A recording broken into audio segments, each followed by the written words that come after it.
बालक और बड़ा हुआ और जा पहुंचा पुणे के फर्ग्यूसन कॉलेज में आगे की पढ़ाई करने।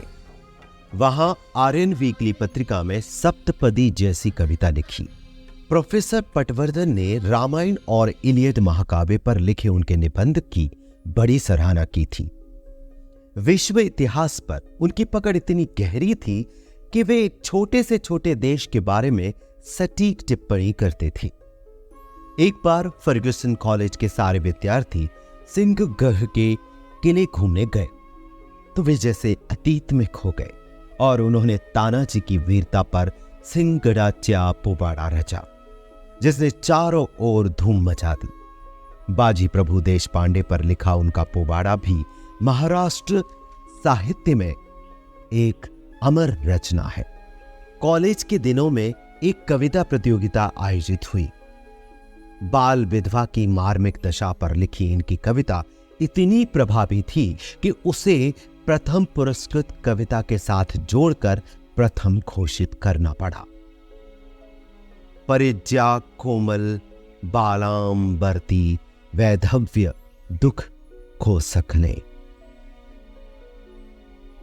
और फिर वह कविता जैसे स्वयं कृष्ण गीता सुनाने धरती पर आ उतरे हो।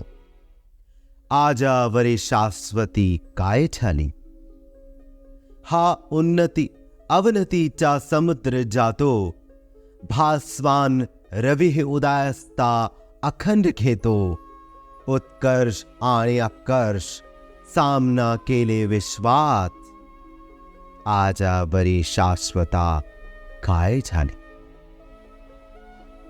क्या है इस अखंड ब्रह्मांड में अमर, सागर कभी उन्नत तो कभी अवनत, अबाध सूर्य का उदय और अस्त, उत्कर्ष और अपकर्ष जीवन के सिक्के के दो पहलू हैं। क्या है इस अखंड ब्रह्मांड में अमर।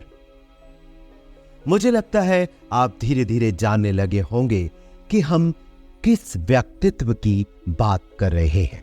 उनका एक और अद्भुत लेख है, हमें ऐतिहासिक महापुरुषों के उत्सव क्यों मनाना चाहिए।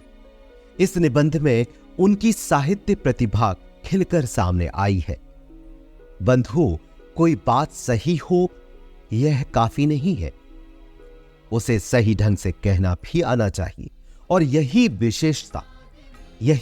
विशेषता उन्हें मराठी साहित्य के 1000 साल में हुए कवि कथाकारों की अग्रिम पंक्ति में ससम्मान बिठा देती है।